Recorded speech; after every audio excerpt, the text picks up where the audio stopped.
Welcome to the Cognitive Psychology, Learning and Memory lesson on measurement of intelligence.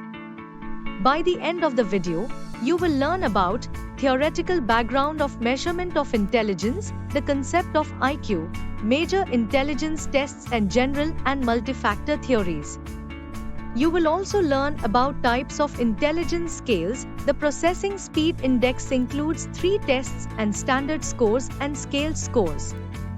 Our journey starts with Francis Galton, who thought that people with sharp senses, like being able to tell slight differences in weight or color, were more intelligent. He used simple tests to measure these abilities. Next, we have Charles Spearman.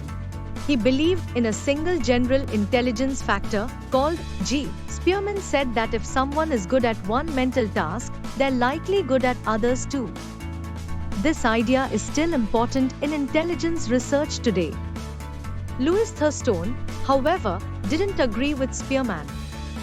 He suggested that intelligence is made up of several independent abilities.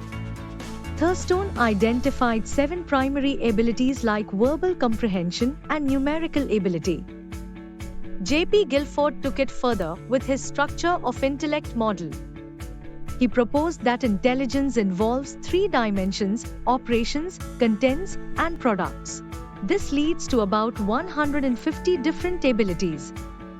For example, operations include memory and creativity, contents involve visual or auditory info, and products are how we organize outputs like classifications. Howard Gardner's theory of multiple intelligences is very popular.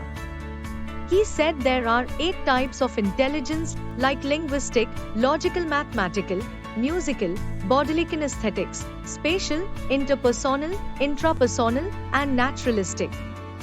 Each type helps people solve problems and create things in their environment.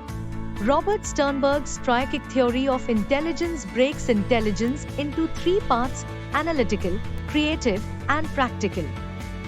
Analytical intelligence is about analyzing and evaluating. Creative intelligence is about using skills in new ways. Practical intelligence is about applying knowledge to real-life situations. Sternberg says real intelligence includes adapting and shaping our environment. Philip E. Vernon's hierarchical model of intelligence combines the ideas of general and specific abilities. At the top is G, or general intelligence, followed by broad abilities like verbal numerical reasoning, and then more specific skills. This model shows how some abilities are broad while others are specific and situation dependent. The Stanford-Binet test, developed by Alfred Binet, has been revised many times. Originally for identifying children with learning difficulties, it now measures intelligence across all ages. It includes tests for reasoning, knowledge, and memory, among others. Each revision updates it to match modern theories and population norms. The Wetzler Intelligence Scale is another key test. The latest version, WISE-4, measures cognitive abilities in 4 areas: verbal comprehension, perceptual reasoning, working memory, and processing speed. This detailed profile helps understand a person's intellectual capabilities. Kaufman assessment scales link theoretical models with practical tests. The CAP2 uses Luria's neuropsychological blocks and the Cattell-Honcarol theory. It offers a dual-option scoring system to meet different assessment needs, providing versatile measures of cognitive functioning. That's it for now. For additional information on this lesson, please look at the content below the video in the online course.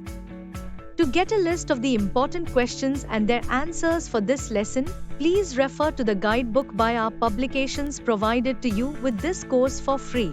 It shows you a list of all the questions that have the highest chance of coming in your next exams based on research carried out on previous year question papers. All the best, and I'll see you in the next lesson.